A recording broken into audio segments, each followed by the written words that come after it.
So I would pin it down to three things. The three most important things that this MRZR is capable of doing would be, number one, maneuverability.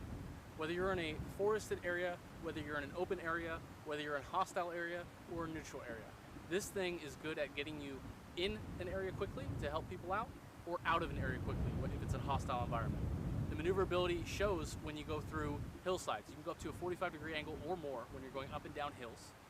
You can swerve in and out, left or right if you run into an object that's going to be in your way, and you can stop on a dime. It's very, very beneficial for our airmen overall, especially here in the CRW, to have this maneuverability to be able to get out or in quickly. Number two, these things are agile. They have a lot to offer with a smaller package than, say, a Humvee. With these things, you can tow up to about 1,500 pounds, which is very useful. You can pack in about 500 pounds worth of gear in the back of it as well. That's on top of 4 personnel sitting in the MRZR itself. You can have about 500 pounds in the back. We all know there's equipment, whether you're security forces or any other AFSC, you're going to have equipment, which is very useful. You can load this thing onto Ospreys, you can load this thing on a C-130, so you can load it onto all these different planes, which makes it a little bit easier for those load masters and those planes to have more equipment in less space. So the third and last point is going to be safety. I know Air Force wide, safety is a huge issue no matter what your job is, no matter what your AFSC is. Especially when you get a vehicle like this that can go quickly, can go off-road, all of those things. Safety is going to be huge, and these MRZRs do offer a lot of safety components, whether it's the skid bar on the bottom in case you bottom out when you are traversing those 45-degree angles. You have the roll cage up top, which is going to be very useful in case you get into a very sticky situation. You have the safety handle for the passenger side. You have the seat belts. You have 4-point seat belts all the way through. It's going to be good to go. Overall, it's a safe vehicle.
You alright? Yeah.